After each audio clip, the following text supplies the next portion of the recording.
Atta Halilintar peluk Tarik yang menangis usai putus dari Fuji. Duka kini tengah menyelimuti hati Tarik Halilintar dan Fuji usai memutuskan untuk putus. Sebagaimana diketahui, Fuji dan Tarik Halilintar sepakat untuk putus setelah setahun bersama, pada tanggal 29 Januari tahun 2023 lalu.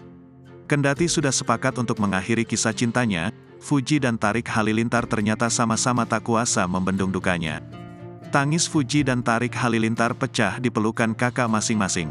Sebagaimana diketahui, Fuji sempat menangis meratapi akhir kisah cintanya kepada sang kakak.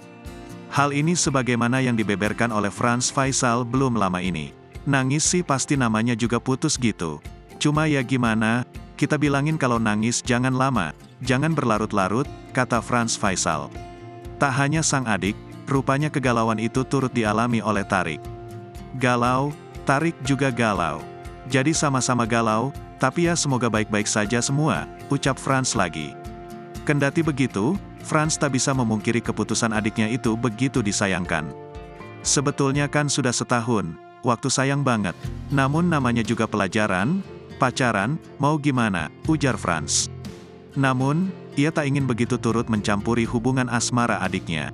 Pikiran anak muda kadang-kadang bisa lanjut terus sampai nikah. Gimana? Nggak ada yang tahu, imbuhnya. Seperti halnya Fuji, ternyata Tarik Halilintar juga dilanda perasaan galau. Ia sampai menangis seseunggukan di depan sang kakak saat podcast berlangsung.